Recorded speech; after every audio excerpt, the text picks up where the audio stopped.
students, welcome to the session of Farhan Padhaku. I'm your maths mentor Zuha. Students, आज हम solve कर रहे हैं sample paper 8. Sample paper 1 to 7 की videos already uploaded हैं और ये सारे ही सैम्पल पेपर्स आपके अरिहंत पब्लिकेशन के बुक के हैं. स्टैंडर्ड मैथमेटिक्स टर्म 1 के लिए आपके बहुत सपोर्टिव हैं. जिन्होंने भी सैम्पल पेपर 1 से 7 की वीडियोस अभी तक नहीं चेकआउट की हैं, आप इस वीडियो के डिस्क्रिप्शन बॉक्स में जाके उन सारी वीडियोस की लिंक्स अवेलेबल हैं, उन्हें भी एक बार देखिए. बिकॉज जितना ज़्यादा आप क्वेश्चंस को प्रैक्टिस करोगे, जितना ज़्यादा आपको डिफरेंट टाइप्स ऑफ क्वेश्चंस पता होंगे, आपके टर्म 1 के लिए उतना ही ज़्यादा हेल्पफुल होगा ये. ओके, सो चलिए स्टार्ट करते हैं आज का सैम्पल पेपर. सेक्शन ए में आपके 16 मार्क्स का पेपर आना है, जिसमें से आपके 20 क्वेश्चंस होंगे और आपको 16 ही अटेम्प्ट करना है एग्जाम में. ओके, सो आज का फर्स्ट क्वेश्चन है हमारा 1242 divided by 343 is a decimal.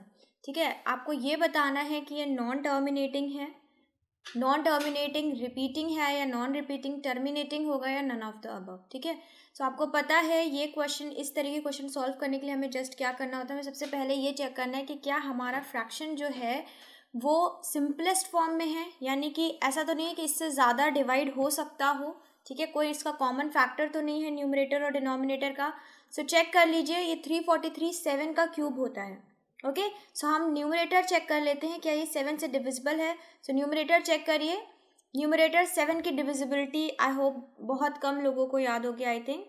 सो आप नॉर्मल जैसे डिवाइड करते हो वैसे ही करिए. 7 1 7, 5 आपका रिमाइंडर आएगा. ठीक है, 7 7 49, आपको क्या रिमाइंडर आएगा 5 अगेन 52 लास्ट में बचता है. 7 की टेबल में 52 नहीं आता. सो दैट मीन्स ये आपका सिंपलेस्ट फॉर्म में है. अब आप बस क्या करिए, अब आप डिनोमिनेटर के प्राइम फैक्टराइजेशन कर लीजिए. तो ये क्या हो जाएगा 7 to the power 3. अब आपको पता है डिनोमिनेटर के प्राइम फैक्टर करने पे या तो 2 आना चाहिए या 5, तभी वो टर्मिनेटिंग होगा. अदरवाइज और कुछ भी आ गया तो फिर वो क्या हो जाएगा, नॉन टर्मिनेटिंग. सो स्टूडेंट्स, ये आपका 7 आ रहा है डिनोमिनेटर में, 2 और 5 नहीं है, तो ये आपका नॉन टर्मिनेटिंग नॉन रिपीटिंग है. Okay, next question. A quadratic polynomial having 5 and minus 3 as zeros is. Question कह रहा है कि किसी क्वाड्रेटिक पॉलिनोमियल के ये दोनों अल्फा और बीटा हैं. ठीक है, तो आप ये बताइए कि वो पॉलिनोमियल इक्वेशन कौन सी होगी. तो आपको अपनी स्टैंडर्ड इक्वेशन पता ही है, बहुत सारे क्वेश्चन सॉल्व कर चुके हैं हम इस तरीके के. सो स्टैंडर्ड इक्वेशन आपकी क्या हो जाती है, ये जस्ट पुट द वैल्यूज जो भी आपको दी गई है, क्या दिया गया है, with in bracket alpha plus beta यानी कि 5 minus 3x एंड यहाँ पे हो जाएगा 5 multiply -3. तो ये हो गया आपका x square minus 2x minus 15. So which option, option number A is the right option. Next, the value of x in the given figure is. इस फिगर में आपको x की वैल्यू फाइंड आउट करनी है. ठीक है, अब आप क्या देख रहे हो कि ये एंगल इसके बराबर है, ये एंगल इसके, तो बाय एंगल ये दोनों ट्रायंगल क्या हो गए, ये दोनों ट्रायंगल सिमिलर हो गए. जब ये दोनों ट्रायंगल सिमिलर हो गए तो हम यहाँ पे कौन सी थ्योरम लगा सकते हैं, बेसिक प्रोपोर्शनैलिटी थ्योरम लगा सकते हैं. ठीक है, क्या कहती है, उसका कहना ये है कि corresponding sides of the two similar triangles are equal, ratio of corresponding sides. So हम क्या ले लेते हैं, P Q upon Q S का रेशियो दूसरे ट्रायंगल के P R upon R S से ले लेते हैं. Now put the values, 10 upon 5 is equals to 8 upon x. सो ये आपका हो गया 2 से डिवाइड, देन ये आप 8 को डिवाइड कर सकते हो 2 से 4 टाइम्स. तो यहाँ से आपको x की क्या वैल्यू मिली स्टूडेंट्स, x की वैल्यू मिली 4, यानी कि option number B right option है. Next, if the circumference of 2 circles are in the ratio of 3:4 then the ratio of their areas is. Question पूछ रहा है कि अगर 2 सर्कल का सर्कमफ्रेंस जो है उनका रेशियो ये है, तो उनके एरिया का रेशियो क्या होगा. ठीक है, सो सर्कमफ्रेंस मान लेते हैं 2 सर्कमफ्रेंस है तो C1 C2, जिसका रेशियो आपको क्या दिया है 3:4. ठीक, अब हम क्या मान लें कि ये वाला जो सर्कल था जिसका सर्कमफ्रेंस C1 है उसका रेशियो है इसका रेडियस है R1, और ये जो सर्कल जिसका सर्कमफ्रेंस C2 है उसका रेडियस है R2. ओके, फ्रेंड्स की जगह हम इसका फॉर्मूला रख सकते हैं, तो क्या हो जाएगा 2πr1 upon 2πr2 is equals to 3/4.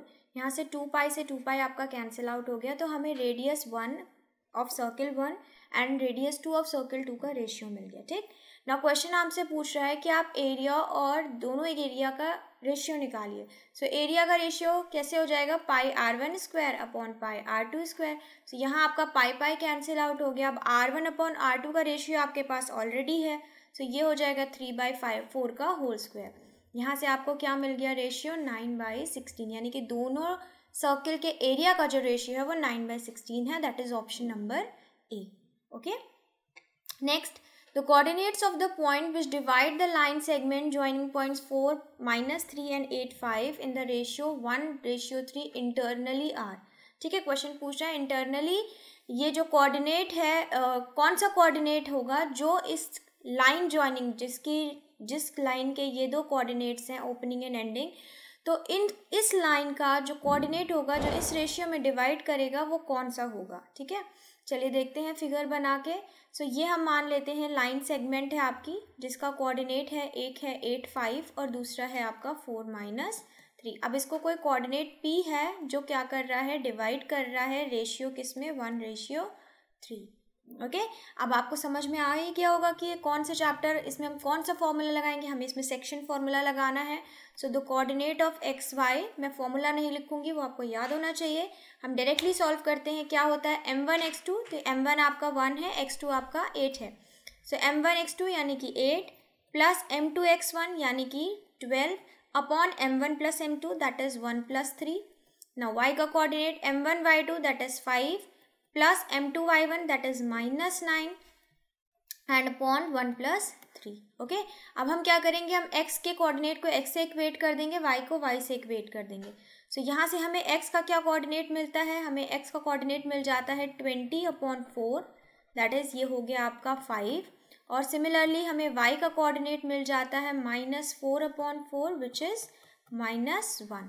सो ये जो आपका पॉइंट P था तो इसके कोऑर्डिनेट आपको क्या मिल गया, 5 - 1 which is option number D. Next question, the value of 11/cot² theta -11/cos² theta. ठीक है, आपको इसकी वैल्यू निकालनी है। आपको मैंने बता रखा है स्टूडेंट्स, कभी भी क्वेश्चन में कॉस और साइन की जगह कुछ आता है तो आप उसको चेंज कर लो सबसे पहले साइन और कॉस में। ठीक है, तो यहाँ पे कॉस तो ऑलरेडी प्रेजेंट है बट ये कॉट आपका कॉस और साइन में हम इसको चेंज करने वाले हैं। चलिए देखिए, आपको पता है cot² थीटा क्या होता है, कॉट थीटा अगर पता है तो cot² थीटा भी पता होगा। तो कॉट थीटा होता है cos theta upon sine theta. So हम यहाँ पे रख देते हैं cos theta upon sine theta. अब कॉट थीटा का स्क्वायर था तो इसका होल स्क्वायर करना पड़ेगा हमें, -11/cos² थीटा। करेक्ट। नेक्स्ट, अब इसी को थोड़ा सिंप्लीफाई कर लें तो ये हो जाएगा 11 sin² theta minus cos² theta -11/cos² theta. Okay, अब यहाँ पे आप देख रहे हो 11/cos² थीटा दोनों में कॉमन है। सो यहाँ ब्रैकेट में बचा sin² थीटा -1। यहाँ पे ये आइडेंटिटी, ठीक है, आइडेंटिटी आपको पता है क्या होती है, cos² theta plus sin² theta equals to 1। सो आपको क्या निकालना है, sin² थीटा -1। सो sin² थीटा -1 क्या हो जाएगा, आप 1 इधर लाए, cos² उधर लेके जाएंगे तो ये हो जाएगा -cos² थीटा। तो इसी का यूज़ करने वाले हैं, 11/cos² theta minus cos² theta, cos² theta आपका डिवाइड हो जाएगा, आपके पास क्या बचा -11। That is option number D is the right answer. Okay, next question 7, the HCF of 2 cube this expression is given to you. आपको यहाँ पे HCF बताना है। HCF में आपको पता है लीस्ट पावर लेनी होती है और कॉमन नंबर्स की। सो कॉमन सब में 2 है, 2 की लीस्ट पावर हो जाएगी 2 का स्क्वायर। ओके, 3 सब में कॉमन है, 3 की लीस्ट पावर हो जाएगी 3। देन आपकी 5 की बात करें, 5 भी सब में कॉमन है, सो 5 की लीस्ट पावर हो जाएगी 5। और उसके बाद 7 कॉमन नहीं है तो हम उसे HCF में नहीं लेंगे। ठीक है, आपको पता है कॉमन फैक्टर्स ही लेने होते हैं ना। इसको सिंप्लीफाई कर लीजिए, ये हो जाएगा आपका 4 × 15, ये क्या हो जाएगा, ये आपका हो जाएगा 60। That means HCF is option number C. Next, the difference between the circumference and radius of a circle is 37 centimeter. The area of the circle, आपसे बोल रहा है circumference और radius का difference है 37। अब आप बताओ एरिया क्या होगा। Okay, so it's very easy, just put the formula of circumference. So we have here 2 pi r minus r equals to 37. Now r is common over here, so 2 pi minus 1 is equals to 37. Okay, so r क्या हो जाएगा आपका 37/2 pi - 1। ना यहाँ पे हम value put कर सकते हैं, चलिए पुट कर देते हैं। ये हो जाएगा आपका 2 pi यानी कि 22/7, ये हो जाएगा 44/7 - 1 इसको और सॉल्व कर लें, ये हो जाएगा 37/44 माइनस 7, और ये 7 आपका ऊपर मल्टीप्लाई में चलेगा बिकॉज आपने एलसीएम लिया होगा. Now again what we have 37 multiply 7/37, so यहाँ से आपका रेडियस आ गया 7. Okay, now we have to find out the area, so the formula is pi R square. 22/7 multiply 7 multiply 7, 7 से 7 डिवाइड हो गया, आपका बचा 154 centimetre square. Option number B. Okay, next, if alpha and beta are the zeros of this equation, then you have to tell which of these equations are right. कौन सी equation इनमें से सही है अगर अल्फा बीटा इस equation के zeros जो है वो अल्फा बीटा है. चलिए सबसे पहले तो हम इस इक्वेशन को थोड़ा स्टैंडर्ड इक्वेशन में कन्वर्ट करते हैं, बिकॉज आपके स्टैंडर्ड इक्वेशन में एक्स स्क्वायर के साथ कोई कोफिशिएंट नहीं होता. तो ऐसा करने के लिए हम पूरी इक्वेशन को क्या करते हैं, 2 से डिवाइड, तो ये हो जाएगा 4x, ये हो जाएगा -4. Now we are going to compare this equation with our standard equation. Okay, so the standard equation is what, X square minus alpha plus beta X plus alpha beta. Okay, now from here what we have alpha plus beta is equals to -4 and we have alpha beta is equals to -4. ठीक है, दोनों ही आपके क्या हो जा रहे हैं, बराबर हो जा रहे हैं. सो यहाँ से हमें क्या मिल रहा है स्टूडेंट कि अल्फा प्लस बीटा जो है वो प्रोडक्ट यानी कि सम ऑफ जो जीरोज हैं वो प्रोडक्ट ऑफ जीरोज के बराबर हैं. ऐसा कौन से ऑप्शन में सही है, ऐसा फर्स्ट ऑप्शन में सही है. So first is the right answer. Correct. Next, it is given that triangle ABC is similar to DFE. Question बोल रहा है ये दिया हुआ है कि आपका ये ट्रायंगल इसके सिमिलर है. तो चलिए हम सबसे पहले क्या करें, ट्रायंगल ड्रॉ करें. ठीक है, ये दो ट्रायंगल हैं जो एक दूसरे के सिमिलर हैं, ABCDFE. Okay, now these two are similar. Some dimensions and angles are given to you. So angle A is 50 degree. Okay, C is 30 degree. Now AB is 10 centimeter, AC is 15 centimeter, and here DF is 8 centimeter. Then which of the following is true? Question बोल रहा है कौन सा इसमें से true है. ठीक है, तो चलिए हम सबसे पहले, अगर आपको पता है ये दोनों ही आपके सिमिलर हैं तो हम यहाँ बेसिक प्रोपोर्शनैलिटी थ्योरम लगा सकते हैं, और सिमिलर ट्रायंगल के एंगल सिमिलर होते हैं, नो डाउट. सो ये आपका D हो जाएगा 50 डिग्री, C जितना है उतना ही E हो जाएगा 30 डिग्री. ठीक है, अब आपका एंगल B आप किससे निकाल सकते हो, एंगल वाली प्रॉपर्टी से, that sum of all the angles of a triangle is equal to 180. तो ये 100 आ गया, सो यहाँ भी 100 आ गया. ठीक है, अब सबसे पहले तो इस ऑप्शन से चेक कर लें. एंगल F कह रहा है 50 डिग्री, बिल्कुल गलत. ठीक है, एंगल F कह रहा है 100. ओके, इसमें हम पॉसिबिलिटी ले सकते हैं, हो सकता है. एंगल D को बोल रहा है 100 डिग्री, बिल्कुल गलत. एंगल D को बोल रहा है 30 डिग्री, बिल्कुल गलत. अब 3 ऑप्शंस गलत हो गए स्टूडेंट, तो हमारा कौन सा ऑप्शन सही हुआ, ऑप्शन नंबर B ही सही होगा. ठीक है, और हम यहाँ पे क्रॉस चेक भी कर सकते हैं DE का डायमेंशन निकाल के. ठीक है, तो चलिए निकाल लेते हैं. करस्पॉन्डिंग साइड्स आपकी दी गई हैं. ठीक है, करस्पॉन्डिंग साइड का रेशियो लेते हैं तो 10/15 हो जाएगा 8/DE के बराबर. ओके, तो यहाँ से 2 3, ये आपका डिविजिबल है 4. सो यहाँ से DE क्या मिल गया 12. हमने क्रॉस चेक भी कर लिया, हमारा B ही ऑप्शन सही है. करेक्ट.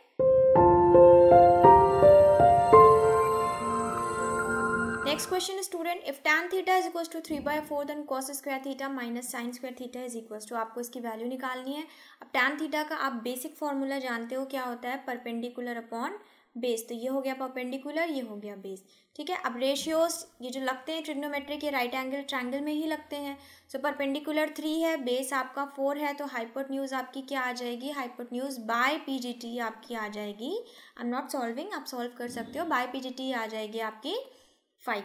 ओके, सो अब कॉस थीटा क्या होता है, कॉस थीटा होता है बेस अपॉन हाइपोटेन्यूज. ठीक है, सो ये क्या हो जाएगा, कॉस थीटा हो जाएगा आपका बेस यानी कि 4, हाइपोटेन्यूज यानी कि 5.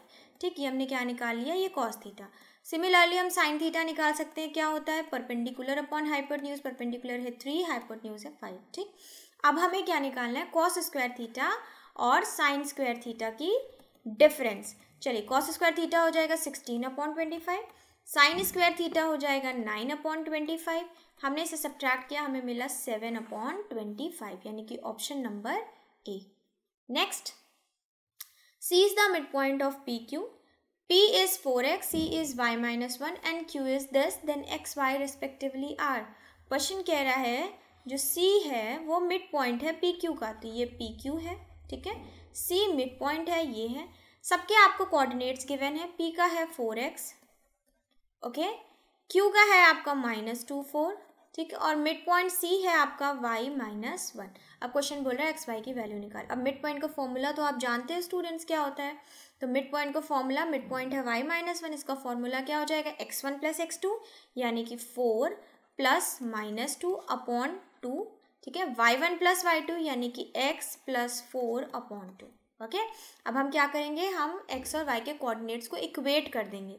सो y क्या मिल गया आपको यहाँ से 4 माइनस 2 अपॉन 2, और यहाँ से आपको ये है तो वैसे यहाँ पे y लिखा हुआ है बट ये x का कोऑर्डिनेट है, ये आपका क्या हो गया y हो गया, तो -1 is equals to X plus 4 upon 2, okay. Simplify कर लेते हैं तो यहाँ से y आपको मिला 1, और इसको सिंप्लीफाई कर लेते हैं तो -2 is equals to X plus 4, तो यहाँ से आपको x मिल जाएगा -6। सो दोनों आपको मिल गए, x मिला 6, x मिला आपको -6 और y मिला 1, यानी कि option number A. Next question student, the radius of a wheel is 0.25 metre, the number of approximate revolution it will make to travel a distance of 11 kilometre. Question बोल रहा है 1 राउंड में व्हील जितना भी distance travel करता है, ये आपको पता होता है किसके बराबर है, सरकमफ्रेंस के बराबर। तो क्वेश्चन पूछा 11 किलोमीटर में कितने रिवॉल्यूशन लिए होंगे। सो अगर 1 रिवॉल्यूशन सरकमफ्रेंस के बराबर होता है तो हम मान लेते हैं कि 11 किलोमीटर में कितने रिवॉल्यूशंस लिए, x रिवॉल्यूशंस लिए, ओके। अब आपका सरकमफ्रेंस किस में आएगा स्टूडेंट, क्योंकि रेडियस मीटर में है तो सरकमफ्रेंस भी मीटर में आएगा। सो हम दोनों यूनिट को सेम कर लें तो ये हो जाएगा आपका 11,000 मीटर। तो यहाँ से x की वैल्यू निकालने के लिए आपको क्या करना पड़ेगा, x की वैल्यू निकालने के लिए आप 11,000 से सरकमफ्रेंस को क्या कर देंगे, डिवाइड कर देंगे, करेक्ट। सो अब सरकमफ्रेंस का फॉर्मूला आपको पता है क्या होता है, 2πr। सो पाई हो जाएगा 22, इसका 7 ऊपर चला गया, r हो गया आपका 0.25, ठीक। अब 11 से आपका ये डिविजिबल है, हाउ मेनी टाइम्स, 2 टाइम्स, ऊपर आपका बचा 7,000, नीचे आपका हो जाएगा 4 मल्टीप्लाई 0.25, 4 मल्टीप्लाई 0.25 होता है आपका 1, डिनोमिनेटर में 1 आएगा तो न्यूमरेटर पे कोई फर्क नहीं पड़ेगा, तो आपका फाइनल आंसर है 7,000 approximate revolutions, okay, option number B, correct. Next question, which of the following is the decimal expansion of an irrational number. Irrational number क्या होता है, जो नॉन टर्मिनेटिंग नॉन रिपीटिंग हो। सो ये आपका टर्मिनेट हो गया, ऑप्शन नहीं हो सकता, ये रिपीटिंग है, ये भी नहीं हो सकता ना। अगर हम इस पे देखें तो ये आपका होगा राइट आंसर, बिकॉज ये आपका नॉन टर्मिनेटिंग है और नॉन रिपीटिंग, यहाँ पे कोई भी डिजिट रेगुलर इंटरवल पे रिपीट नहीं हो रही है। 0 अगर रिपीट भी हो रहे हैं तो रेगुलर नहीं है, यहाँ 1 है, यहाँ 2 है, यहाँ 3 हो गया। लास्ट ऑप्शन भी नहीं होगा बिकॉज नॉन टर्मिनेटिंग और रिपीटिंग है, okay. This is a rational number. Now next question, in 2 triangles ABC and DEF are 2 triangles, it is not given whether they are similar or not, but something is given to you that this angle is equal to this and this is equal to this। अब आप देखो 2 angles बराबर हैं दोनों triangle के, तो यहाँ से हमें पता चल जाता है कि ये दोनों सिमिलर हैं, ओके।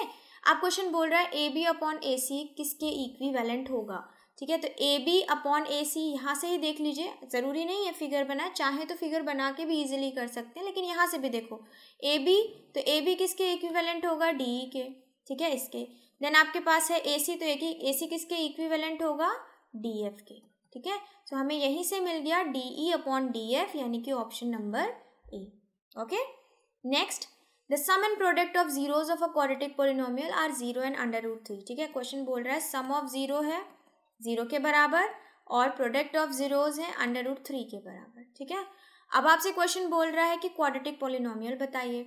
चलिए यहाँ से ही देख लीजिए, हम पहले तो अल्फा बीटा की वैल्यू निकाल लें, या निकालने की ज़रूरत भी नहीं है, आपको स्टैंडर्ड इक्वेशन पता है, स्टैंडर्ड इक्वेशन में रख दीजिए। क्या होती है standard equation, x² minus alpha plus beta x plus alpha beta, यही होती है। सो x² अल्फा बीटा 0 है तो x का कोई टर्म ही नहीं होगा, डायरेक्ट हम अल्फा प्रोडक्ट ऑफ जीरोस की वैल्यू रख दें, जो कि क्या है प्लस √3। सो ये हो गई आपकी polynomial equation, option number B. Next question, If 16 cot x is equals to 12, then find the value of this. So 16 cot x एक कंडीशन आपको दी गई है that 16 cot x is equals to 12. So यहाँ से cot x क्या आ गया, 12/16 आ गया. ठीक, अब cot x क्या होता है, इसका जनरल फॉर्मूला होता है कि ये हो गया बेस, ये हो गया परपेंडिकुलर. ठीक है, अब राइट एंगल ट्रायंगल ड्रॉ करिए जिसका बेस है 12, जिसका परपेंडिकुलर है 16. ठीक है, सो हाइपोटेन्यूज क्या हो जाएगी, पाइथागोरस थ्योरम पता है आप लोगों को. 16 का स्क्वायर होता है 256. ओके, और इसका स्क्वायर होता है 12 का 144. ये आप जब ऐड करेंगे तो आंसर आएगा 400. 400 का स्क्वायर रूट होता है 20, यानी कि ये आपका आ गया 20. ठीक, अब आपको इसकी वैल्यू फाइंड आउट करनी है. चलिए फाइंड आउट करते हैं. सो साइन एक्स क्या हो जाता है स्टूडेंट, साइन एक्स हो जाता है आपका परपेंडिकुलर अपॉन हाइपोटेन्यूज. ठीक है, परपेंडिकुलर है 16, हाइपोटेन्यूज है 20, फर्दर डिविजिबल है 4/5. ठीक है, इसी तरीके से हम cos x की वैल्यू निकाल सकते हैं. क्या हो जाता है, बेस अपॉन हाइपोटेन्यूज. बेस है 12, हाइपोटेन्यूज है 20, फर्दर डिविजिबल 3/5 आ गया. ओके, अब इन्हीं दोनों वैल्यूज़ को हम उठा के यहाँ पे अपनी एक्सप्रेशन में पुट कर देंगे. सो ये हो जाएगा 4/5 minus 3/5 with in denominator 4/5 plus 3/5. सो ऊपर आ गया आपका 1/5, नीचे आ गया आपका 7/5. 5 से 5 डिविजिबल है. लास्ट आपका आंसर आ जाता है 1/7. That is option number A. Next 18. If the perimeter of a circle is equal to that of a square then the ratio of their areas is. Question बोल रहा है कि सर्किल का perimeter जो है वो स्क्वायर के पेरीमीटर के बराबर है. ठीक है, so perimeter of circle is equals to perimeter of square. Now perimeter of square is 4 multiply side and perimeter of circle is circumference, that is 2 pi और radius. ठीक है, ये हमें यहाँ से मिल गया. ठीक है, 2 से आपका ये 4 डिविजिबल है 2 टाइम्स. सो रेडियस और अगर हम साइड का रेशियो निकाल लें तो क्या आ जाता है, 2/pi आ जाता है. करेक्ट. अब आपसे क्वेश्चन बोल रहा है एरिया का रेशियो निकालिए. So area of circle upon area of square क्या हो जाएगा, ये हो जाएगा आपका πr² और ये हो जाएगा आपका साइड का स्क्वायर. ठीक है, अब r अपॉन साइड, इसको हम थोड़ा सा सिंप्लीफाई करके अगर लिखना चाहें तो हम लिख सकते हैं रेडियस अपॉन साइड का होल स्क्वायर. और रेडियस अपॉन साइड का रेशियो तो आप पहले ही निकाल चुके हैं, तो ये हो जाएगा आपका π/π². ठीक है, पाई से एक पाई कट गया. आपका फाइनल आंसर क्या आया, 4/π. दैट इज यहाँ पे देखिए कोई भी ऑप्शंस आपके पास अवेलेबल नहीं है, इसका मतलब हमें पाई की वैल्यू भी रखनी है. सो 4/π क्या हो जाएगा स्टूडेंट, ये हो जाएगा 4/22/7. ठीक, डिविजिबल है 2 से डिविजिबल है, तो आपका फाइनल आंसर आया 14/11. Okay, that is option number B. Next, the center of the circle is this. The value of A if the circle passes through point this and has a diameter 10√2 units. Okay, so इसको समझने के लिए हम सबसे पहले figure बना लें. तो ये सेंटर है सर्किल का जिसका कोऑर्डिनेट है 2a a-7. अब सर्किल पे कोई एक पॉइंट है जिसका कोऑर्डिनेट है 11-9. ठीक है, और सर्किल का जो डायमीटर है मान लेते हैं ये है और इसकी डिस्टेंस है 10√2 यूनिट्स. तो अब आपको फिगर देख के समझ में आ गया होगा कि सर्किल का एक पॉइंट हमें पता है. ठीक है, सेंटर क्या होता है इस सर्किल का, अगर ये डायमीटर है तो सेंटर क्या हो जाएगा, इसका मिड पॉइंट हो जाएगा. हम मान लेते हैं कि इसकी आपको डिस्टेंस गिवन है. ठीक, सो मिड पॉइंट हो जाएगा. पूरी डायमीटर आपका क्या है 10√2, तो खाली इतना जो रेडियस वाला पोर्शन है ये कितना हो जाएगा, डिवाइड कर दें 2 से, यानी कि 5/2. सो अब इस और इस पॉइंट के बीच के डिस्टेंस पता है, डिस्टेंस फॉर्मूला लगा के हम यहाँ से निकाल सकते हैं. तो चलिए डिस्टेंस फॉर्मूला क्या होता है, D is equals to √x2 - x1 का whole square plus y2 - y1 का होल स्क्वायर. सो डिस्टेंस है 5/2. ठीक है, अब ये √2 अगर हम इधर से हटा दें तो ये यहाँ स्क्वायर हो जाएगा. ठीक है, चलिए इधर खाली क्या बचा, x2 - x1. x2 है 2a, x1 है 11 का होल स्क्वायर. ठीक है, y2 क्या है a-7, y1 है माइनस, तो माइनस माइनस प्लस हो जाएगा इसका स्क्वायर. करेक्ट. चलिए ये हो जाएगा आपका 25 × 2. ठीक, इसे ओपन कर लेते हैं. सो ये आपका हो जाएगा 4a² प्लस 121. ठीक है, -44a, ठीक है। आगे सॉल्व कर लें इसको, तो ये आपका a+2 होगा, a+2 का होल स्क्वायर यानी a² + 4 + 4a, करेक्ट। चलिए इसे सिंप्लीफाई कर लें, ये हो जाएगा 50 = 4a² + a², 5a², 121 + 4 ये हो जाएगा आपका 125, ठीक है। -44 + 4 ये हो जाएगा -40a। अब इसे हम क्वाड्रेटिक फॉर्म में चेंज कर ले तो ये होता है 5a², ठीक है, -40a -50 माइनस कर दें तो ये हो जाएगा आपका प्लस का 75 = 0, ठीक। ये पूरी इक्वेशन 5 से डिविजिबल है, डिवाइड कर दीजिए। ये है a² -8a + 15 = 0। ना आपको क्या करना है, इनके फैक्टर्स निकालने हैं, तो 5 3 = 15 और 5 + 3 8 हो जाता है, ठीक है। सो फैक्टर क्या होगा, a² -5a -3a + 15। अब आपको स्टूडेंट मैंने ट्रिक बताई हुई है, ठीक है। हमें क्या लेना होता है, जो नंबर्स यहाँ पे आए हैं हमें जस्ट उनके अपोजिट ही वैल्यू आंसर में मिल जाती है। सो हमें यहाँ से क्या मिल गया कि a की जो वैल्यू है वो 5 है और 3 है, ठीक है। So which option, option number B. Next question student, ABCD is a trapezium such that BC is parallel to AD and AB is equals to 4 cm. If the diagonals AC and BD intersect at A such that this is the condition given, then CD is equal to, question पूछ रहे CD बताइए। तो चलिए सबसे पहले हम trapezium draw कर लें, ठीक है। ये आपका ट्रेपेजियम है, ठीक। और अगर हम BC पैरेलल टू AD तो this can not be A, ठीक है। ये हो जाएगा आपका BC, ये है AD एंड ये दोनों साइड्स आपकी पैरेलल है, ठीक। Other thing is given to you that AC and BD intersect at O, ठीक है, ये मान लेते हैं O। और उसके बाद आपको कुछ ये कंडीशन दी गई है कि इन दोनों का ऐसे रेशियो यानी कि AO और OC का रेशियो, BO और OD का रेशियो क्या है, 1/2 है, ठीक। सो स्टूडेंट्स चलिए देखते हैं, जिनका रेशियो गिवन है हम उस ट्रायंगल से स्टार्ट करते हैं। सो आप इस ट्रायंगल को देखिए और इस ट्रायंगल को देखिए, ठीक है। अगर ये ट्रायंगल सिमिलर हैं, सिमिलर कैसे होंगे, देखिए यहाँ पे कुछ कंडीशन गिवन है आपको कि AO और OB क्या है, 1 है, ठीक। कैसे मान सकते हैं 1, चलिए ऐसे मान सकते हैं कि ये रेशियो गिवन है तो ये 1x, अगर रेशियो गिवन है तो हम मान सकते हैं let the ratio be x। So यहाँ से हमें क्या मिल जाएगा, AO OB के बराबर है और इसको मान लेंगे x के बराबर, ठीक है। OC OD के बराबर है और ये हो जाएगा 2x के बराबर। तो चलिए प्रूफ करते हैं सबसे पहले कि ये दोनों ट्रायंगल सिमिलर हैं, ठीक। AO क्या हो गया आपका x है, OB आपका x है, OC आपका 2x है और ये 2x है, ठीक है। सो ये दोनों साइड्स इक्वल हैं। अगर ये दोनों साइड्स इक्वल हैं तो इसका मतलब ये एंगल इसके बराबर होगा, ठीक है। सिमिलरली ये आपका एंगल इसके बराबर होगा बिकॉज वर्टिकली अपोजिट एंगल है, दो लाइन्स इंटरसेक्ट कर रही हैं। और 2x तो ये एंगल इसके बराबर होंगे, ठीक है। अब अगर ये सारे ही एंगल एक दूसरे के, यानी कि देखिए ये एंगल इसके बराबर है तो जो भी ये दोनों एंगल्स आएंगे वो इन दोनों के बराबर होंगे, होंगे कि नहीं, इसलिए होंगे बराबर। चलिए एज एन एग्जाम्पल देख लेते हैं कि चलो भाई ये 30 डिग्री है, सो ये भी 30 डिग्री हो गया, ठीक है। सो 30 डिग्री आपके हो गए। अब अगर ये 30 डिग्री है और ये दोनों एंगल्स इक्वल हैं तो ये दोनों क्या एंगल होंगे, 180 से डिवाइड करिए 30 को, 150 आया, 150 को 2 से डिवाइड करिए, ये आपका आया 75 डिग्री, 75 डिग्री, ठीक। सिमिलरली अब अगर ये 30 डिग्री है तो ये दोनों का सम भी तो 150 ही होगा और डिवाइड करने पे ये भी 75 डिग्री। तो ये तो मैंने आपको एग्जाम्पल से समझाया बिकॉज ऐसे शायद आपको लगता है कि ये x है तो ये एंगल 2x वाले साइड के बराबर नहीं होगा, ओके।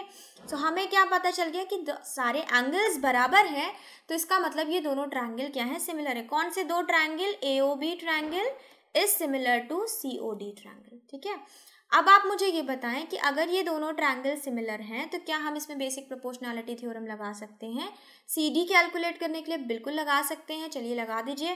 तो क्या हो जाएगा, AB अपॉन हम ले लेते हैं BX, ठीक है, कोई भी ले लेते हैं, BO ले लेते हैं, ये BO आपका साइड, इसकी आप सिमिलैरिटी लगा दो किससे, कौन सी करस्पॉन्डिंग साइड हो जाएगी, AB की करस्पॉन्डिंग हो जाएगी CD और BO की करस्पॉन्डिंग साइड कौन सी हो जाएगी आपकी, ये हो जाएगी OD, ओके। चलिए वैल्यू पुट कर दीजिए। AB आपका गिवन है कितना, 4 centimetre, so 4 upon x is equals to CD upon 2x, correct. x से x एलिमिनेट हो जाएगा यानी कि कट जाएगा तो CD आपका आ गया 8, ठीक है। So which option, option number B is the right option. Okay, अब इस क्वेश्चन को लगाने के 2-3 तरीके हो सकते हैं, बिकॉज आप इस कंडीशन को किस वे में लेते हो तो सबका अपना अपना मेथड हो सकता है। व्हाट आई फाइंड ईजी मैंने आपको वैसे समझाया। क्लियर है? चलिए, अब ये हमारा सेक्शन ए का लास्ट क्वेश्चन था। Now we are heading toward section B. Same 16 marks, 20 में आपको कितने करने हैं? 16 अटेम्प्ट करने हैं अपने एग्जाम में। ठीक है, next question student, in the given figure AD is equals to 3 cm and BD is equals to 4 cm and CB is equals to 12 cm. Then you have to calculate the value of theta. अब आपको पता है sine theta का formula क्या होता है? Theta आपका ये एंगल है, तो sine theta is equals to perpendicular upon hypotenuse. ठीक है, अब यहाँ पे आपको सिर्फ बेस पता है, ना ही परपेंडिकुलर पता है, ना ही हाइपोटेन्यूज। तो फर्स्ट ऑफ ऑल इस राइट एंगल ट्रायंगल से हम क्या निकालें? परपेंडिकुलर निकालें, क्योंकि इस राइट एंगल ट्रायंगल का जो परपेंडिकुलर है वही इसका क्या है? हाइपोटेन्यूज है। तो चलिए, यहाँ से 3 और 4 आपको पता है, 3 और 4 ट्रिपलेट्स याद कर लीजिए, कुछ ट्रिपलेट्स याद कर लीजिए आप, पाइथागोरियन ट्रिपलेट्स, ताकि आपको उसको निकालने में टाइम ना वेस्ट करना पड़े। अब 3 और 4 पे हाइपोटेन्यूज हमेशा 5 आती है, आप कैलकुलेट भी कर सकते हो। तो 5 हाइपोटेन्यूज क्या हो जाएगी? इस वाले ट्रायंगल की ABC का परपेंडिकुलर हो जाएगा ना। यहाँ से आपको परपेंडिकुलर मिल गया, बेस मिल गया, तो आप यहाँ पे क्या कर सकते हो? यहाँ पे निकाल सकते हो। ये भी पाइथागोरियन ट्रिपलेट है, क्या हो जाता है? 5, 12 और 13। हाइपोटेन्यूज क्या आ जाएगी? 13/PGT। ठीक है, कैलकुलेट कर सकते हो। वैसे कुछ याद कर लो, जैसे आपके क्या होते हैं 3, 4, 5 का पाइथागोरियन ट्रिपलेट होता है। सिमिलरली आपका 5, 12, 13 का होता है। ठीक, ये प्रैक्टिस पे आपको याद हो जाता है। अदरवाइज कुछ 8, 9 पाइथागोरियन ट्रिपलेट्स होते हैं जो आप अगर चाहो तो मुझे बताओ अगर कमेंट बॉक्स में, तो मैं आपको किसी वीडियो में बता दूंगी कि हाँ ये वाले हैं। अदरवाइज आप सर्च भी कर सकते हो, गूगल कर लो, पाइथागोरियन ट्रिपलेट्स 6-7 हैं, उन्हें लर्न कर लीजिए ताकि आपको कैलकुलेशन में उतना टाइम ना देना पड़े। ओके, तो अब हमें यहाँ से सब मिल गया। साइन थीटा होता है परपेंडिकुलर अपॉन हाइपोटेन्यूज, तो हो जाएगा 5/13, option number B. Next, a racetrack is in the form of a circular ring whose inner and outer circumferences are this and this, the width of the track. Question बोल रहा है बाहर का circumference, outer circumference है 396 metre, inner circumference है 352 metre. ठीक है, सो यहाँ से आपको क्या मिलेगा? यहाँ से आपको कैपिटल R मिल जाएगा, यहाँ से स्मॉल r, और विड्थ आप जानते हो, विड्थ का फॉर्मूला क्या होता है? Capital R minus small r। Correct, चलिए हम निकालते हैं। ठीक है, आउटर सर्कमफ्रेंस फॉर्मूला तो वही रहेगा सर्कमफ्रेंस का, क्या? 2 pi capital R is equals to 396। Inner का क्या हो जाएगा? 2 pi small r is equals to 352। ठीक है, यहाँ से बड़ा R निकाल लेते हैं, 396 अपॉन 2 मल्टीप्लाई 22 मल्टीप्लाई 7 ऊपर चला गया। यहाँ से स्मॉल r निकाल साइमल्टेनियसली लेके चल रहे हैं, तो ये हो जाएगा 2 मल्टीप्लाई 22 और ऊपर आपका 7 चला गया। ठीक है, क्या ये डिविजिबल है 11 से? यस, डिविजिबल है 36 टाइम्स। ये 4 से आपका 36 डिविजिबल है 9 टाइम्स, तो कैपिटल R आपका आ गया 63। सिमिलरली यहाँ पे कर लेते हैं, 11 से डिविजिबल है 32 टाइम्स, ये आपका 4 से डिविजिबल है 8 टाइम्स, तो स्मॉल r आ गया 56। ठीक है, अब हम निकाल लेते हैं विड्थ, क्या हो जाएगा? 63 माइनस 56, ये हो जाएगा आपका 7 metre. That is option number C. Okay, next, if alpha and beta are the zeros of this polynomial and alpha minus beta is equals to 3, then find the value of c. ठीक है, अब आप compare कर दो अपनी इस equation को standard equation से। जब आप ऐसा करते हैं सो आपको क्या मिलेगा यहाँ से? चलिए देखते हैं क्या मिलता है। सो आपको यहाँ से मिला alpha plus beta is equals to 5। ठीक है, और आपको एक ये कंडीशन गिवन है that alpha minus beta is equals to 3। तो ये दोनों तो आपकी साइमल्टेनियस लीनियर इक्वेशन हो गई। ठीक, ऐड कर दीजिए दोनों को। अगर हम इन दोनों को ऐड कर देते हैं तो हमें क्या मिलेगा? 2 alpha is equals to 8। So alpha क्या हो गया? 4 हो गया। ठीक है, किसी में भी रख दो उठा के अल्फा, आपको बीटा मिल जाएगा। सो बीटा क्या हो गया? Alpha minus 3। सो ये हो जाएगा 4 माइनस 3 इक्वल्स टू 1। अब क्वेश्चन पूछ रहा है सी की वैल्यू निकालो। तो भाई सी जब हम स्टैंडर्ड इक्वेशन से कंपेयर करेंगे तो सी आएगा प्रोडक्ट ऑफ जीरोस के बराबर। प्रोडक्ट ऑफ जीरोस क्या हो जाएंगे? 4 मल्टीप्लाई 1, यानी सी आ गया आपका 4, ऑप्शन नंबर सी। सी की वैल्यू 4 है और ऑप्शन नंबर सी सही है। Next question student, the least number which when divided by 18, 24, 30 and 42 will leave in each case the same remainder 1 would be। Question बोल रहा है कोई ऐसा लीस्ट नंबर है जिसको जब हम इससे डिवाइड करते हैं तो हमेशा वो एक सेम रिमाइंडर देता है 1, ठीक है। सो देखिए ये इससे डिवाइड होने वाले नंबर कौन सा होगा, जो इनके टेबल में आता होगा। तो इसका मतलब हमें इनका least common multiple find out करना है, यानी कि एलसीएम। चलिए हम 18, 24, 30 एंड 42 का एलसीएम फाइंड आउट कर ले सबसे पहले। ओके चलिए फाइंड आउट करते हैं। ठीक है, हमने ले लिया क्या, 2 ले लेते हैं, तो ये हो जाएगा 9, 12, 15 एंड 21, ठीक है। अब इसके बाद आप ले लीजिए अगेन 2, बिकॉज आपका 12 है, डिवाइड होता रहेगा, ठीक है। सो ये हो जाएगा 9, 6, 15 and 21। Again take 2, so you will have 9, 3, 15, 21. Now we will take 3, so here you have 3, 1, 5, 7, okay.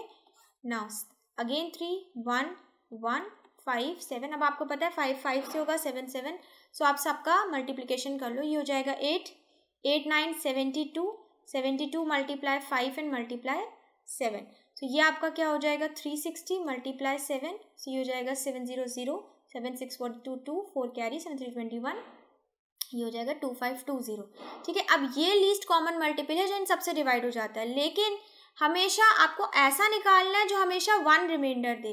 तो भाई ये तो डिवाइड हो जाता है, रिमाइंडर 1 कब आएगा, जब इसमें एक और जुड़ा होता है, यानी कि 2 5 2 1। जब आप इसको इस नंबर को इन सभी नंबर से डिवाइड करोगे तो हमेशा क्या रिमाइंडर आएगा 1, बिकॉज एग्जैक्टली डिविजिबल तो 2520, तो 1 ही हमेशा रिमाइंडर देगा जब 2521 होगा तो, ठीक है।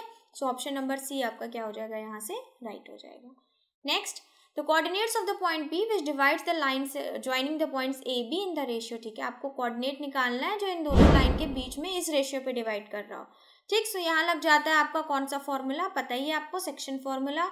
ये है आपका 2 5, ये है आपका 3 - 5, ठीक है।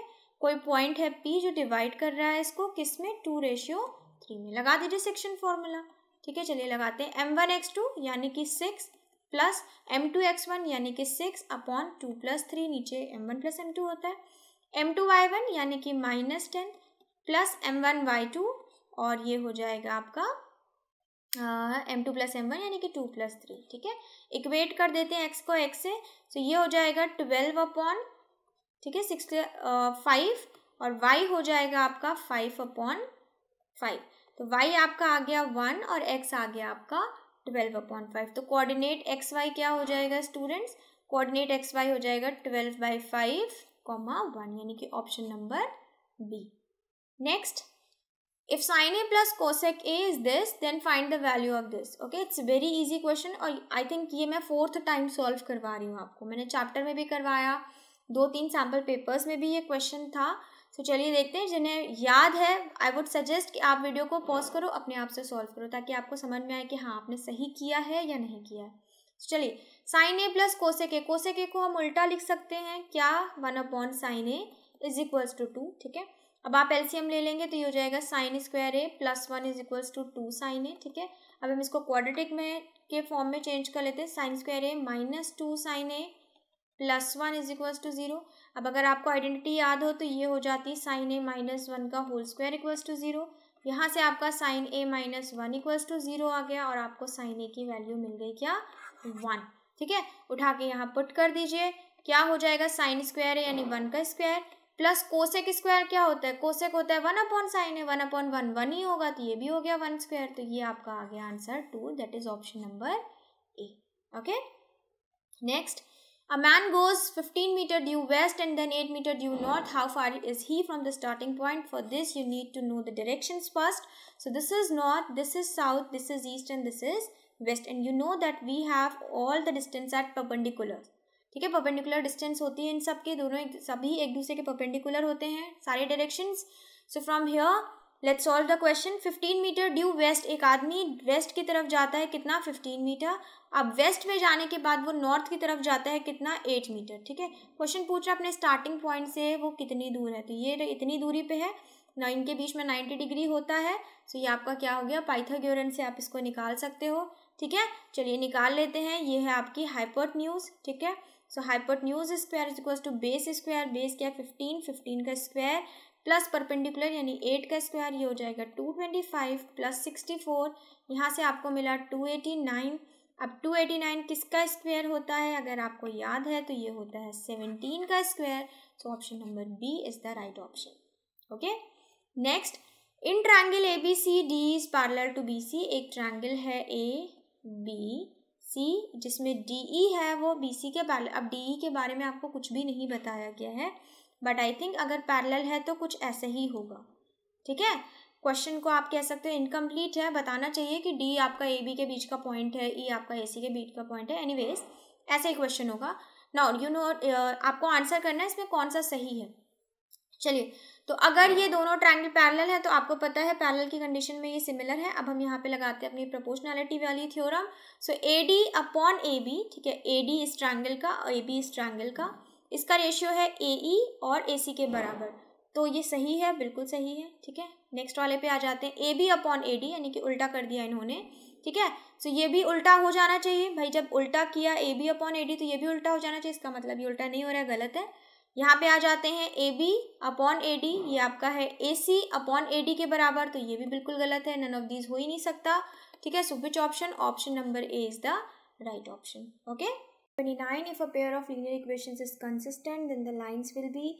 आपको पता है ये मैंने आपको जब आपका पूरा चैप्टर पढ़ाया है पेयर ऑफ लीनियर इक्वेशंस का, मैंने आपको वहाँ डिटेल में पढ़ाया है कब कंसिस्टेंट होती है, कब इनकंसिस्टेंट होती है।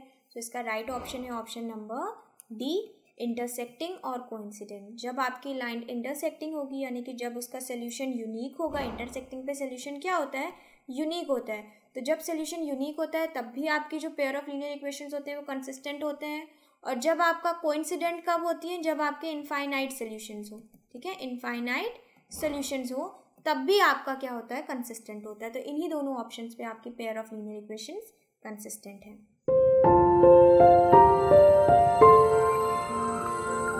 So next question student, if alpha and beta are the zeros of the polynomial then alpha plus 1 beta plus 1। अब आपको ये कंडीशन दी गई है स्टूडेंट, यहाँ से चलिए हम इसको थोड़ा सा ओपन कर लें ताकि थोड़ा सा विजन क्लियर हो जाए हमारा। जब आप इसको ओपन करेंगे तो आपको मिलेगा alpha beta plus beta plus 1। ठीक है, तो ये हो गया आपका प्रोडक्ट ऑफ ज़ीरो, ये हो गया आपका सम ऑफ ज़ीरो। ठीक है, अब इस इक्वेशन से आप क्या करिए, प्रोडक्ट ऑफ ज़ीरो और सम ऑफ ज़ीरोज़ निकाल लीजिए। सबसे पहले इक्वेशन को थोड़ा सा जनरल में चेंज करते हैं। ठीक, ये हो जाएगा x square minus P x minus 2p minus Q, तो ये आपका क्या हो गया, कांस्टेंट वाला टर्म हो गया। ठीक, सो अल्फा प्लस बीटा आपको क्या मिला, p मिला, और अल्फा बीटा आपको क्या मिला, माइनस 2p माइनस क्यू। ठीक है, सॉरी ये p है आपका। अब हम इन्हीं दोनों वैल्यूज़ को उठा के यहाँ पे पुट कर दें, तो अल्फा बीटा आपका है minus 2p minus Q plus plus beta है आपका क्या, p प्लस 1। ठीक है, इसको सॉल्व कर लीजिए, आपको क्या मिला, 1 माइनस पी माइनस क्यू, यानी कि ऑप्शन नंबर आपका B is the right answer. Okay, next, P Q R 2 points, the coordinates of the point are on P Q such that P R is equal to 3QR। ठीक है, question बोल रहा है आपका P Q जो है वो ये है, यानी कि -2 और 5, ये है आपका 3 और 2। ओके, अब आपका पॉइंट आर कुछ है पी क्यू पे ही। ठीक है, हमें इसका कोऑर्डिनेट नहीं पता। कंडीशन दी गई है कि जो P R upon Q R है, ठीक है, ये है 3:1, ये आपकी कंडीशन दी गई है। ठीक है, हमने इसको क्या किया, क्यू आर डिनोमिनेटर में लिया तो 3/1, तो पी आर यानी कि ये और ये इसका रेशियो। तो अब हमें ईजी हो गया क्वेश्चन को लगाना, सेक्शन फॉर्मूला लगा देते हैं। तो इसका कोऑर्डिनेट मान लेते हैं XY। सो XY की वैल्यू क्या आ जाएगी, सेक्शन फॉर्मूला याद है आपको, m1x2 यानी कि 9, m2x1 यानी कि -2 अपॉन m1 प्लस m2। ठीक है, y की तरह निकाल लें, m1y2 यानी कि 6, m2y1 यानी कि 5, नीचे 3 + 1। ओके, सो x के कोऑर्डिनेट को इक्वेट कर दे तो हमें क्या मिलता है, हमें मिलता है 7/4।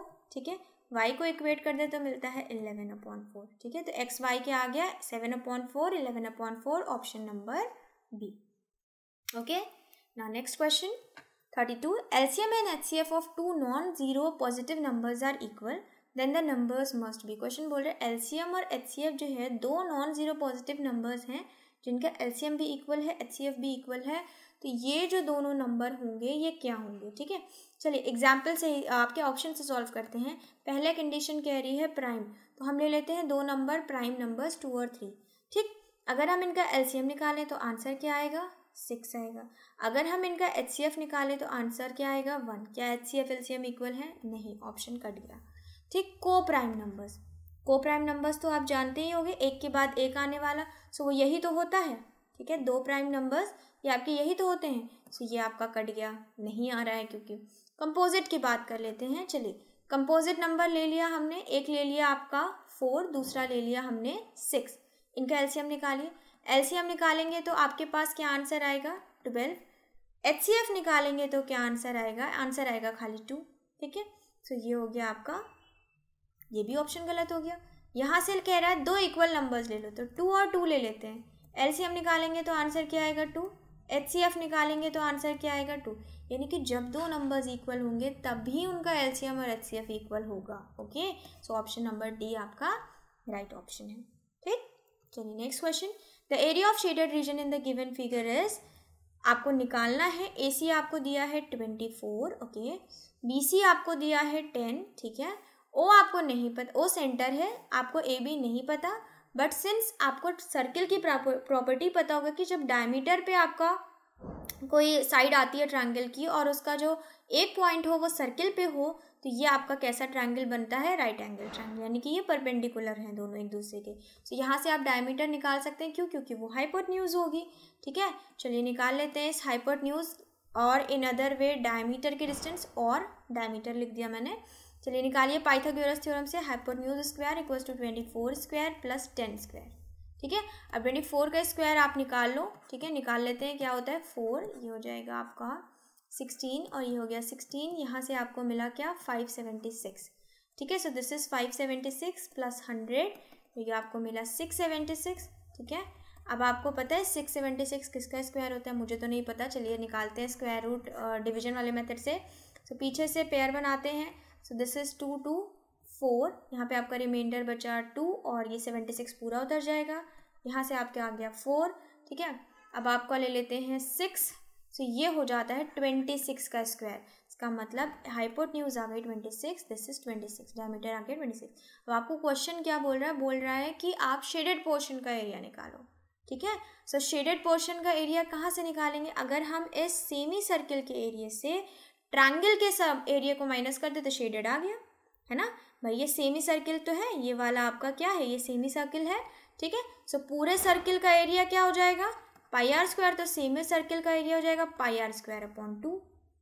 चलिए पाई क्या है, पाई बोल रहा है 3.14 लेना है, स्पेसिफिकली उसने कह दिया, तो अब हमें तो यही लेना पड़ेगा, we can't take 22/7। So 3.14, r क्या हो जाएगा, देखिए पूरा 26 है तो आर हो जाएगा 13 मल्टीप्लाई 13 अपॉन 2, ठीक है। अब कुछ भी डिवाइड नहीं हो सकता है, सो हम इसकी क्या करें, हम इसकी एग्जैक्ट वैल्यू क्या है वो लिख देते हैं। सो इसकी एग्जैक्ट वैल्यू है 265.33, ठीक है। अब हमें इस सेमी सर्किल का एरिया पता है, अब हम क्या निकाल लें, ट्रायंगल का एरिया निकाल लें। तो ट्रायंगल का एरिया क्या हो जाएगा, देखिए ट्रायंगल का एरिया हो जाएगा हाफ बेस इंटू हाइट, यानी कि हाफ बेस है आपका 10, हाइट है 24, ठीक है। ये डिविजिबल है, सो ये आपका आ गया 120। सो हम इससे माइनस कर देते हैं 120, किस लिए, शेडेड पोर्शन का एरिया निकालने के लिए। तो शेडेड एरिया कितना हो गया, सब्ट्रैक्ट कर दीजिए, ये आपका आ जाएगा 145.33 centimetre square, option number B, okay. Next, if an equilateral triangle the length of the median is under root 3 cm, then the length of side of equilateral triangle। Question बोल रहा है साइड बताओ, अगर आपको पता है कि मीडियन जो है ट्रायंगल का अंडर रूट 3 है, तो स्टूडेंट्स आपको पता है, अगर आपको ट्रायंगल की प्रॉपर्टी पता है तो क्वेश्चन बहुत इजी है। देखिए आपको पता है इक्विलेटरल ट्रायंगल में मीडियन ही उसका एल्टीट्यूड होता है, ये बात हम जानते हैं, बिकॉज तीनों साइड्स आपकी क्या होती है, इक्वल। सो ये मीडियन ही आपका एल्टीट्यूड होगा, ठीक है। So this is the median, so यही आपका अंडर रूट 3 हो गया। अब आप जानते हो तीनों साइड इक्वल है, अगर ये मीडियन है और अगर हम मान लें कि ये साइड x है, तो ये क्या हो जाएगा, इतना पोर्शन ये हो जाएगा x/2, ठीक है। सो ये राइट एंगल ट्रायंगल बन गया आपका ये पूरा। अब हम यहाँ पे पाइथागोरस लगा सकते हैं, क्या हो जाएगा, hypotenuse square equals to base square, sorry perpendicular square plus base square, यानी कि x/2 का होल स्क्वायर, ठीक है। अब इसे बस सॉल्व करना है, ये हो जाएगा x², ये हो जाएगा आपका 3, ये हो जाएगा आपका x²/4। सिंप्लीफाई कर लेते हैं, 4x² equal to 12 plus x²। यहाँ से आपको क्या मिला, 3x² इक्वल्स टू 12, यहाँ से आपको क्या मिला, x² इज इक्वल्स टू 4, और यहाँ से आपको x की वैल्यू मिल गई 2, ठीक है। सो x क्या हो गया 2, option number B. Okay. ABC is right angled at B, then find the value of sine within bracket A plus B. Okay. So चलिए सबसे पहले ट्रायंगल ड्रॉ करें. ये आपका है ट्रायंगल जो C पे राइट एंगल है और ये आपकी साइड हो गई A और B. ठीक है. अब बहुत सारे बच्चे कंफ्यूज हो रहे होंगे, मैम एंगल A और B तो पता नहीं है, कैसे निकालेंगे? कोई दिक्कत नहीं है, आपको ये तो पता है ना कि C 90 है. तो अगर C 90 है तो A प्लस B कितना हो जाएगा? 180 माइनस 90 डिग्री. ठीक है. तो ये किसके बराबर आ गया? 90 डिग्री के बराबर आ गया. अब अगर हम यहाँ पे इसकी जगह 90 डिग्री लिख दें तो ये क्या हो गया? साइन 90. साइन 90 क्या होता है स्टूडेंट्स? 1 होता है. That is option number B right है. ठीक है. चलिए next question. One of the zeros of the quadratic polynomial of the form x square plus ax plus b is the negative of the other. Question कह रहा है कि एक जो है वो दूसरे का नेगेटिव है, यानी कि अगर अल्फा है तो ये बराबर है माइनस बीटा के. ओके. अब यहाँ से आपको क्वेश्चन बोल रहा है कि इनमें से कुछ ऑप्शंस दिए गए, इसका आंसर दीजिए. ठीक. अब अगर हम बात करें यहाँ पे स्टूडेंट, तो देखिए अल्फा प्लस बीटा, इस इक्वेशन की बात करें, एक्सप्रेशन की बात करें polynomial, so alpha plus beta है ए, अल्फा बीटा है आपका क्या? बी. ठीक. अब अल्फा निगेटिव है तो भाई अल्फा की जगह माइनस बीटा अगर हम यहाँ रख देते हैं तो minus beta plus beta equals to A, है ना. सो यहाँ से ए क्या मिल गया? 0. ए अगर 0 है तो इसका मतलब क्या? एक्स का कोई कोफिशिएंट, एक्स की कोई टर्म है? नहीं है. इसका मतलब इसका कोई लीनियर टर्म नहीं है, बिकॉज 1 डिग्री वाला टर्म कौन होता है? लीनियर होता है. तो इसका कोई लीनियर टर्म नहीं है. ठीक. सो दूसरी एक चीज़ तो हमें क्लियर हो गई कि इसका लीनियर टर्म नहीं. दूसरा कह रहा है जो कांस्टेंट होगा वो निगेटिव होगा. अब हमें ये कैसे पता चलेगा कि कांस्टेंट निगेटिव है? देखिए जीरोस में वैल्यू रख दीजिए आप, तो ये हो जाएगा minus beta square equals to B. ठीक है. इसका मतलब जो आपका कांस्टेंट टर्म है वो क्या है? बी. देखिए कांस्टेंट है, ये क्या है? यहाँ पे बीटा है. बीटा की कुछ भी वैल्यू हो स्क्वायर करेंगे लेकिन ये माइनस उसके साथ नहीं लगेगा, बिकॉज ये आपका बीटा के साथ लगा हुआ है. ठीक. तो इसके स्क्वायर पे नहीं लगा हुआ है. ठीक है. तो ये आपका क्या होगा? हमेशा निगेटिव होगा. सो कौन सा ऑप्शन सही है? ऑप्शन नंबर ए, कि कोई लीनियर टर्म नहीं है लेकिन कांस्टेंट क्या है? निगेटिव होगा. ओके. चलिए next. If the areas of the largest circle that can be drawn inside the given rectangle of length A centimetre and breadth B centimetre. ठीक है. क्वेश्चन बोल रहा है कि आपकी एक रेक्टेंगल है जिसकी लेंथ है ए और ब्रेथ है बी. ठीक है. अब इसके अंदर एक लार्जेस्ट सर्कल ड्रॉ करना है. तो भाई सर्कल ऐसे तो ड्रॉ कर नहीं सकते, बिकॉज वो सर्कल नहीं बनेगा, फिर स्फेरिकल हो जाएगा. ठीक है. सो सर्कल कैसे बन सकता है? ऐसे ही बन सकता है. ठीक है. तो ऐसे अगर सर्कल बनता है तो उसकी डायमीटर क्या हो जाएगी? उसकी डायमीटर हो जाएगी रेक्टेंगल की ब्रेथ, यानी कि इसकी डायमीटर हो गई बी. ठीक है. अब क्वेश्चन बोल रहा है ऐसे सर्कल का एरिया निकालिए. तो एरिया ऑफ सर्कल क्या हो जाएगा? एरिया ऑफ सर्कल हो जाएगा पाई आर स्क्वायर. ठीक है. आर क्या हो जाएगा? आर हो जाएगा ब्रेथ का b/2, यानी कि पाई आर की जगह लगते हैं हम लोग b/2 का होल स्क्वायर. तो ये हो गया b स्क्वायर अपॉन 4 पाई. ठीक है. और क्या ऑप्शन हो जाएगा आपका? 1/4, यानी कि ऐसे लिखा है तो अगर हम इसको ऐसे लिखें तो ये हो जाएगा 1/4 पाई बी स्क्वायर. ठीक. Which option? Option number C. Okay. Next question. If x is equals to 28 this and y is equals to this, then which of the following is true. ठीक है. सो चलिए सबसे पहले कुछ सिंप्लीफाई कर लेते हैं, बिकॉज मुझे यहाँ 28 और यहाँ भी 28 दिख रहा है. तो x को थोड़ा सिंप्लीफाई करते हैं तो ये हो जाएगा 28 प्लस. ठीक है. यहाँ से हम क्या कर लेते हैं? 28 को बाहर निकाल देते हैं. तो विद इन ब्रैकेट आपके मल्टीप्लाई में क्या बच रहा है? 1 2 3 4 एंड सो ऑन 16 तक. ओके. सिमिलरली अगर हम यहाँ पे 28 को बाहर ले लें, बिल्कुल बाहर, तो ये आपका हो जाएगा 1 प्लस, ठीक है, ब्रैकेट में 1 मल्टीप्लाई 2 मल्टीप्लाई सो ऑन 16 तक. ठीक है. ये ऐसे हो गया. y में भी कुछ चेंजेस करते हैं. चलिए. सो y का चेंजेस देख लीजिए. y क्या हो जाएगा? 17 प्लस 17 को अगर बाहर ले लें तो with in bracket 1 multiply 2 multiply dash dash dash 16 तक. ओके. 17 कॉमन ले लेते हैं तो ये आपका हो जाएगा 1 plus with in bracket 1 multiply 2 multiply this 16 तक. ओके. अब देखिए ये पोर्शन और ये पोर्शन कॉमन है. ठीक है. सो अगर हम x माइनस वाई निकालें, अब यहाँ से हम क्या देख रहे हैं? ना ही x प्राइम है ना ही y प्राइम है, तो ये दोनों ऑप्शन तो कट गए सीधे सीधे. ठीक है. अब अगर ये नहीं होगा तो x minus y prime number ये भी नहीं हो सकता. सो होना तो यही चाहिए. राइट. चेक भी कर लेते हैं. अगर हम x से माइनस वाई कर दें, ठीक है, सो आप क्या देख रहे हो, ये वाला ऑप्शन क्या हो जाएगा, देखिए ये तो कॉमन ही आ जाएगा, 28 माइनस 7, 28 माइनस 7 क्या होगा, कोई ना कोई कंपोजिट नंबर तो होगा भाई, क्योंकि कंपोजिट नंबर क्या होता है जिसके फैक्टर 3 या 3 से ज़्यादा हो। तो यहाँ तो आपको इतने सारे कॉमन फैक्टर ऑलरेडी मिल रहे हैं, ठीक है, तो फैक्टर तो ऑलरेडी 3 से ज़्यादा है, तो खाली आपका यही वाला ऑप्शन सही है, यानी कि x माइनस वाई क्या होगा, कंपोजिट नंबर। क्यों, क्योंकि x भी कंपोजिट है और y भी कंपोजिट है, ठीक है, तो इनका डिफरेंस भी क्या आएगा, कंपोजिट आएगा। Next, the values of y for which the distance between this is 10 minus y units. Question बोल रहा है ऐसी वैल्यू बताइए y की जिससे इन दोनों के बीच का डिस्टेंस ये आ जाए, ठीक है। तो चलिए क्या करते हैं, डिस्टेंस फॉर्मूले का इस्तेमाल करते हैं। Distance is equals to under root x2 minus x1 का whole square plus y2 minus y1 का होल स्क्वायर। डिस्टेंस आपकी 10 माइनस वाई है, इसको ऐसे कर लें। अब इधर से स्क्वायर रूट हटाएंगे तो इधर आपका स्क्वायर हो जाता है। x2 माइनस x1 कितना हो गया, 9 माइनस वाई का whole square. y2 minus y1 हो गया 10 माइनस 3 का होल स्क्वायर, ठीक। चलिए इसको ओपन कर लेते हैं, ये हो जाएगा आपका 100 plus Y square minus 20y, ये हो जाएगा 81 plus Y square minus 18y, और ये हो जाएगा आपका 49, ठीक है। इसको फर्दर सॉल्व कर ले हम, क्या हो जाएगा आपका वाई स्क्वायर से वाई स्क्वायर कैंसिल आउट हो गया, ठीक है, सारे नंबर्स एक तरफ, वेरिएबल एक तरफ लेके चले जाते हैं।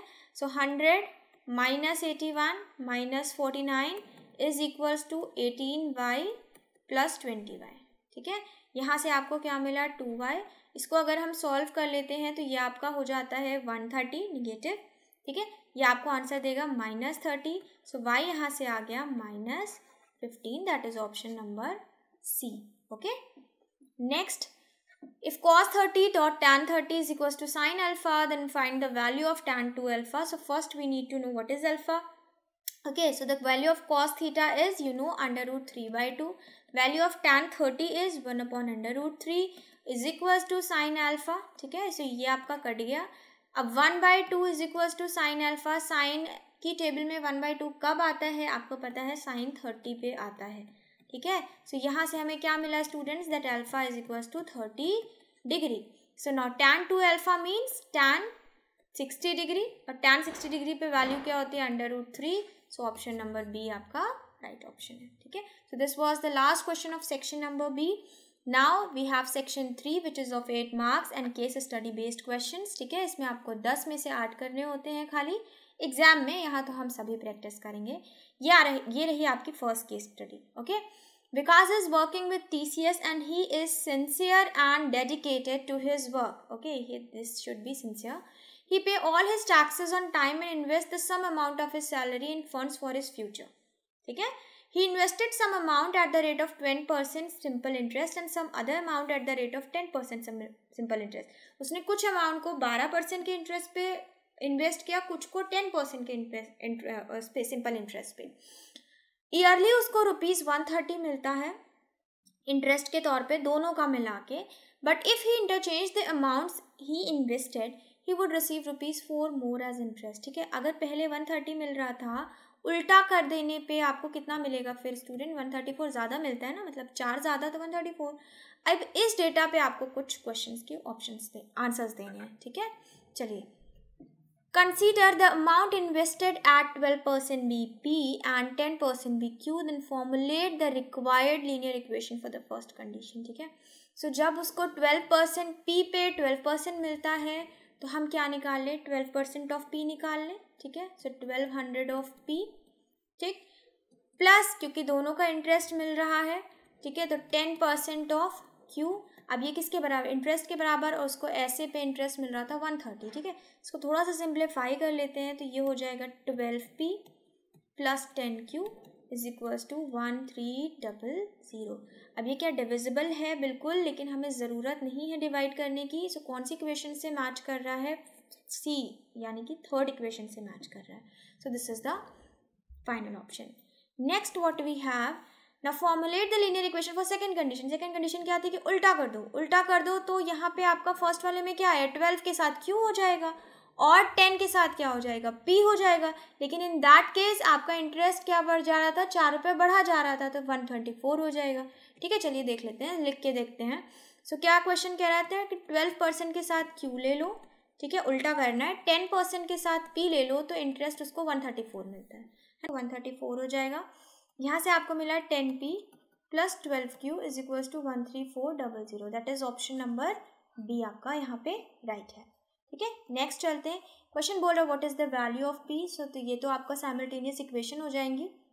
दोनों इक्वेशंस आपकी क्या थी, पहले वाले में थी 12P plus 10Q is equals to 13000, दूसरा था आपका 10P plus 12Q is equals to 13400। ये है फर्स्ट, ये है सेकेंड। अब आपको पता है जब वैल्यूज इंटरचेंज हो रही हो ना वेरिएबल्स की, तो उसका एक मेथड होता है लगाने का, कि मैं आपको 2 बार ऑलरेडी बता चुकी हूँ, बट सिंस जो बच्चे नहीं देख पाए हैं उनके लिए मैं फिर बताती हूँ। इसका एक मेथड है, क्या करिए, सबसे पहले आप फर्स्ट और सेकेंड को ऐड करिए, ठीक है। ऐसा करेंगे तो ये आपको मिलेगा 22P प्लस 22Q, और इसको ऐड करेंगे तो आपको मिलेगा 26400, ठीक है। अब आप देख रहे हो 22 से ये पूरी इक्वेशन डिवाइड हो जाएगी, कर दीजिए P प्लस Q, आपको क्या मिला 1200, ठीक। ये हो गई आपकी थर्ड इक्वेशन। अब एक बार आप क्या करो, एक बार आप फर्स्ट और सेकेंड का डिफरेंस ले लो, ठीक। जब ऐसा करोगे तो आपको क्या मिलेगा, यहाँ पे निगेटिव साइन हो जाएगा, just a second, P minus 2Q, और यहाँ आपको क्या मिल जाएगा, यहाँ आपको मिलेगा -400, ठीक है। सो ये इक्वेशन आपकी एक आ गई, P माइनस 2Q, ये आप मान लीजिए इक्वेशन हो जाती है आपकी क्या, इक्वेशन नंबर 4, ठीक है। अब हम इन दोनों इक्वेशंस को क्या करेंगे, साइमल्टेनियसली सॉल्व कर लेंगे। सॉरी, यहाँ पे आपका क्या हो जाएगा, यहाँ पे 2P आएगा ना, 12 माइनस 10, ओके। सो 2P ये भी आपकी क्या हो जाएगी, आपकी 2 से डिविजिबल है, तो चलिए डिवाइड कर लें, हो जाएगा PQ माइनस 200। सो ये फोर्थ आपकी इक्वेशन हो गई। अब आप क्या करो, थर्ड और फोर्थ इक्वेशन को ऐड कर दो। इस तरीके से इस टाइप के क्वेश्चन निकालना आसान हो जाता है। जब आप ऐड करोगे आपको मिलेगा 2P, okay, is equals to 1000। So P यहाँ से आपको मिला क्या, 500, ठीक है, 500 हो गया आपका P। जब P आपका 500 हो गया तो यही आपका रिक्वायर्ड आंसर है, ठीक। अब Q निकालने के लिए आप किसी में भी रख सकते हो, ठीक है।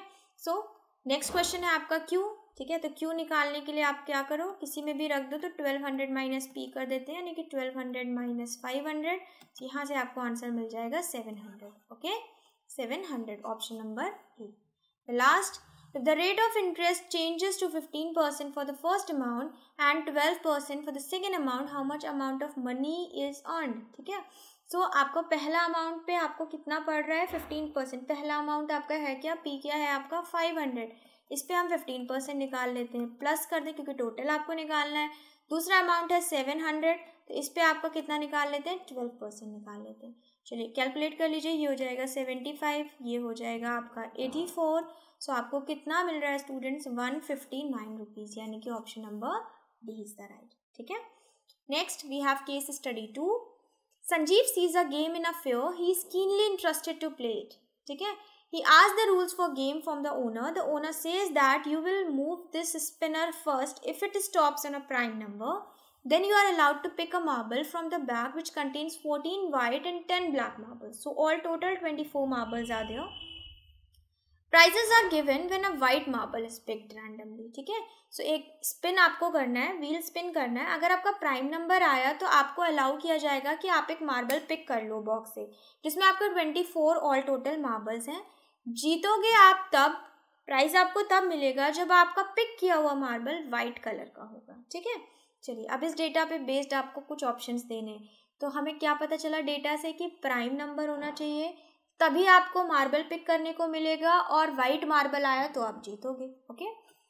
चलिए फर्स्ट है, what is the probability that Sanjeev will not be allowed to pick a marble from the bag, ठीक है। अब आपको पता है बिना प्राइम नंबर आए मार्बल पिक नहीं कर सकता, तो कितने ऐसे नंबर्स हैं जो प्राइम नहीं है, ठीक है। सो 4 है, ठीक, और 10 है, आपका 8 है। ये आपके 3 नंबर्स ऐसे हैं जो प्राइम नहीं हैं, और ऑल टोटल कितने नंबर्स हैं, सो ऑल टोटल आपके पास 8 नंबर्स हैं, ठीक है। सो अगर इवन नंबर्स आ जाते हैं, यानी कि प्राइम नंबर नहीं आते हैं, तो बाकी बचे हुए सारे नंबर पे उसको अलाउ नहीं किया जाएगा बैग से पिक करना, यानी कि प्रोबेबिलिटी हो गई 3/8, ठीक है, option number A.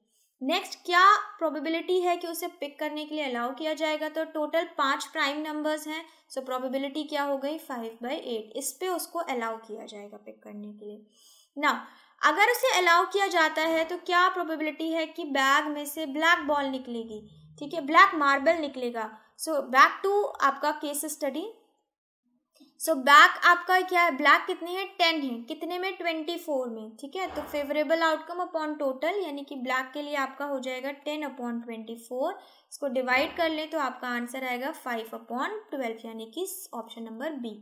Next question है student, the probability that Sanjeev will get prize. देखिए प्राइस कब मिलेगा, जब आपने व्हाइट मार्बल चूज किया होगा। और व्हाइट कितने मार्बल्स हैं, व्हाइट है आपके 14 मार्बल्स आउट ऑफ कितने 24। सो प्रोबेबिलिटी क्या हो जाएगी, प्रोबेबिलिटी हो जाएगी 7/12, that is option number D.